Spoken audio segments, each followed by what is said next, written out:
अस्सलाम वालेकुम। उम्मीद करते हैं कि सब खैरियत से होंगे। आज हम बात करेंगे कि आपकी रिपोर्ट्स बिल्कुल ठीक आ रही हैं, हर लिहाज से डॉक्टर ने आपको कहा है कि आप फ़िट हैं, लेकिन आप कंसीव नहीं कर पा रही। तो ऐसी कौन-सी वजह है कि आपको प्रेगनेंसी कंसीव नहीं हो रही? आपका पीरियड्स जो हैं वो पूरे डेट पे आ रहे हैं, आपको कोई हेल्थ का कोई इशू नहीं है, रिपोर्ट्स भी आपकी ठीक हैं। तो ये सबसे बड़ी मसला जो है ना इसमें है उसका हार्मोन्स का। अगर आपके हार्मोन्स डिस्टर्ब है ना तो आप हमल कंसीव नहीं कर पाएंगी, आप जितनी मर्ज़ी कोशिश कर लें। अब इनको कैसे इसके जांचा जा सकता है कि आपके अंदर हार्मोन्स का मसला है या फिर कोई और मसला है। आज मैं आपको 3 इसकी बड़ी रीज़न्स बताऊंगी। ये वीडियोस आगे बढ़ाने से पहले मेरी आपसे गुजारिश है कि जिन्होंने मेरा चैनल सब्सक्राइब नहीं किया वो मेरा चैनल सब्सक्राइब कर लें, ताकि आइंदा आने वाली हर इन्फॉर्मेटिव वीडियो आप तक पहुंच सके। तो जी बात करते हैं कि सबसे पहले ये जानने की ज़रूरत है कि अगर आपका साइकिल लेंथ कितना है। अगर आपका साइकिल लेंथ मतलब कि पीरियड्स महीने में जैसे 26 दिन बाद आते हैं, शॉर्ट हो गया है या लॉन्ग। अगर तो आपके पीरियड बिल्कुल आपको रेगुलर आ रहे हैं फिर तो ठीक है। लेकिन अगर आपके पीरियड्स की टाइमिंग शॉर्ट हो गई है, यानी कि पहले आपको पीरियड्स 28 दिन बाद आते थे, फिर 26 दिन बाद, फिर 24, ऐसे करते करते महीने में 2 दफ़ा आने लगे हैं पीरियड्स, तो ये आपकी मतलब आपके अंदर हार्मोन्स जो है ना वो डिसबैलेंस हो गए हैं, वो ठीक नहीं है। उस पे काम करने की आपको ज़रूरत है, उसको फोकस करना है। और अगर आपका जो पीरियड्स की लेंथ है ना जो ज़्यादा हो गई है, मतलब कि पहले 30 दिन बाद आते थे, फिर ऐसे ही 35-40 करते करते 2-2 महीने गुजर जाते हैं, आपको पीरियड्स ही नहीं आते, तो भी आपकी बॉडी के अंदर हार्मोनल इनबैलेंस का मसला है। वैसे आपको कोई मसला नहीं है। इसका ये मतलब हो सकता है कि या तो आपके अंदर एग बनता ही नहीं है, या एग बनता है और वो इनमेच्योर होता है, वो फर्टिलाइज़ नहीं हो सकता, या फिर वो ओव्यूलेट होता ही नहीं है एग। इसकी वजह से आपको ना माहवारी जो है वो आगे पीछे हो जाती है। अगर तो 2-3 दिन ऊपर नीचे हो जाए वो तो खैर है, उसकी परेशानी की बात नहीं है, वो हो जाता है। लेकिन अगर बहुत ज़्यादा गैप आने लग जाए ना, पहले आ जाए या बाद में बहुत ज़्यादा गैप के बाद आए, तो फिर आपको टेंशन लेने की ज़रूरत है, इसका इलाज ज़रूरी है।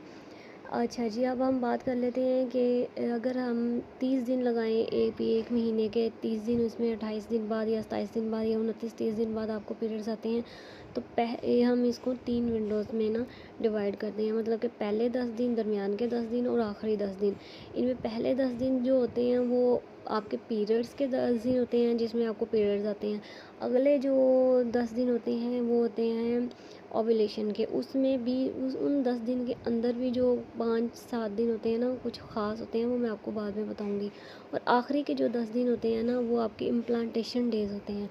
ठीक है, पूरे एक महीने का हम अगर इसका निकालें तो जो दरमियान वाले 10 दिन होते हैं ना, मतलब पीरियड से अगले 10 दिन जो होते हैं वो उनमें भी 5 से 6 दिन के ऐसे होते हैं जिसमें आपको अपने पार्टनर के साथ रिलेशन बनाना होता है, जिससे हमल ठहरने के चांसेस बहुत ज़्यादा होते हैं। और उन 5-7 दिनों में से भी 24 घंटे एक मखसूस होते हैं जिसके सिम्टम्स आपको आपकी बॉडी शो करवाती है, और आपको पता चल जाता है कि आपका आज ओव्यूलेशन डे है, जब आपकी लेफ़्ट या राइट ओवरी से अंडा एक रिलीज़ होता है और वो आपके हस्बैंड के स्पर्म के साथ मिलता है, तो आपका जो हमल है ना वो ठहरता है।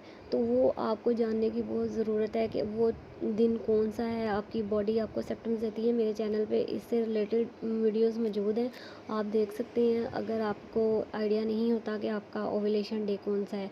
वैसे तो पीरियड से 14वां दिन जो होता है वो किसी का 12 किसी का 13 होता है, लेकिन मैंने ऐसे सिम्टम्स बताए हैं जिससे आपको पता चल जाएगा कि आज आपका ओव्यूलेशन डे है। तो ये 5-7 दिन बहुत अहम होते हैं। और अगर इन 5-7 दिनों में मतलब कि ये दरमियान वाले जो 10 दिन है ना, इनमें अगर आपको डिस्चार्ज हो रहा है ना लेसदार किस्म का वाइट डिस्चार्ज, पानी टाइप, और इस टाइप का डिस्चार्ज हो रहा है, फिर तो ठीक है, आप ओव्यूलेट कर रही हैं। क्योंकि ये चिपचिपा सा जो डिस्चार्ज होता है ना, ये स्पर्म को अंदर ज़िंदा रहने में ना मदद देता है आपके हस्बैंड के स्पर्म को। और ये जो वजाइना की पीएच लेवल होता है उसको भी मेंटेन करता है। और अगर इन 5-7 दिनों में आपको पिंक कलर का या सुरमई कलर का येलो डिस्चार्ज और पानी वाला टाइप डिस्चार्ज हो रहा है जो लेसा नहीं है, तो फिर आपको टेंशन लेने की ज़रूरत है, क्योंकि आप ओवुलेट नहीं कर पा रही।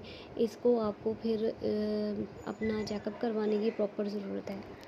आप इसका अंदाज़ा ऐसे भी लगा सकते हैं कि आप अपनी सर्विक्स को ना 2 फिंगर टेस्ट करके चेक कर सकती हैं। अगर आप अपनी सर्विस को चेक करेंगी तो फिंगर से, तो अगर तो आपको वो चिकनाहट महसूस होगी अंदर, तो इसका मतलब है कि आप ओवुलेट कर चुकी हैं। अगर आपको वहाँ पे चिपचिपापन नहीं महसूस हो रहा और सख्त और ड्राई किस्म का अंदर से फ़ील हो रहा है, तो इसका मतलब है कि आपने ओवुलेट नहीं किया, और मतलब कि आपके अंदर एग नहीं बन रहा, या एग बन रहा है तो वो इतना इमेच्योर है कि वो रिलीज़ नहीं हो रहा, या फिर ऐसा कोई एग से रिलेटेड आपको इशू हो सकता है।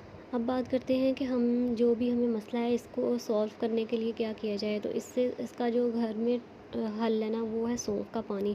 सौंफ का पानी बेस्ट है आपके जो अनफर्टिलिटी है, या फिर आपका जो ओव्यूलेशन नहीं हो रही, एग का जो मसला है और हार्मोनल इम्बैलेंस का जो मसला है ना, वो सौंफ का पानी हल करता है। इसका तरीका ये होता है कि रात को 1 चम्मच सौंफ को आप धो के ना भिगो के रख दें। सुबह उठ के उसी पानी को ग्राइंड करके उसके अंदर, अगर आपको डायबिटीज़ नहीं है तो 1 चम्मच शहद या फिर मिश्री पाउडर डाल लें। और अगर आप वेट लॉस करना चाहती हैं तो साथ आधा नींबू भी आप निचोड़ सकती हैं। तो वो सुबह खाली पेट लें, तो ये जो है ना आपके हार्मोन्स को सेट कर देगा, और इन चीज़ों के लिए बहुत बेस्ट है। और सेकंड ये है कि आपको अपनी डाइट में हफ्ते में 2 दफ़ा मछली या चिकन लाजमी लेना होगा। प्रोटीन, अगर आप वेजिटेरियन है तो फिर आप दालें वगैरह ले सकती हैं, उसमें भी प्रोटीन्स होते हैं। और अपनी डाइट का ख्याल रखें। बाकी आप में एचबी पूरा होना चाहिए, ये भी एक बहुत बड़ी वजह होती है कि आप जो है कंसीव नहीं कर पाती। और एग्स की जो क्वालिटी है उसको बेहतर बनाने के लिए विटामिन डी, कैल्शियम वगैरह, ये चीज़ें आप में हर चीज़ पूरी होनी चाहिए, जिससे फिर आपके जो एग है ना वो बिल्कुल अच्छे तरीके से बनेंगे। ये चीज़ों के लिए आप अपने टेस्ट करवा सकते हैं, विटामिन डी के, कैल्शियम, एचबी, मतलब सीबीसी टेस्ट होगा जिसमें आपको पता चल जाएगा कि आपके अंदर ब्लड कितना है। और अगर कैल्शियम आप में और विटामिन डी कम है तो भी आपके एग नहीं ठीक तरीके से बनेंगे। तो ये चीज़ें आपको अपने बॉडी में ठीक इसका तवाज़ुन रखना होगा। इसको आप सप्लीमेंट के ज़रिए भी कंप्लीट कर सकती हैं, इसको आप डाइट के ज़रिए भी कर सकती हैं। तो अगर आप में ये सारी अलामात हैं तो अब आप जज नहीं कर पा रहे कि आपको क्या करना चाहिए, तो आप अपने गायनाकोलॉजिस्ट से या डॉक्टर से कंसल्ट करें कि आप अपना जो हार्मोन्स है ना उसको उसका ट्रीटमेंट करवाना चाह रही हैं, देखना चाह रही हैं कि आप में हार्मोन इम्बैलेंस तो नहीं है। तो आप ये सारे टेस्ट करवा सकती हैं, जिससे आपको आइडिया हो जाएगा कि आप में किस चीज़ की कमी है, वो आप अपने बॉडी को सेट करें। तो इंशाल्लाह आप भी बहुत जल्दी कंसीव कर लेंगी। उम्मीद करती हूँ कि वीडियो आज की आपको अच्छी लगी होगी, इन्फॉर्मेटिव लगी होगी। तो अगर अच्छी लगी है तो वीडियो को शेयर ज़रूर कीजिएगा, और अगर कोई बात पूछना चाहती हैं तो कमेंट सेक्शन में पूछ सकती हैं। इंशाल्लाह उसका जवाब मैं ज़रूर दूँगी। मिलते हैं अगले वीडियो में, तब तक के लिए अल्लाह हाफ़िज़।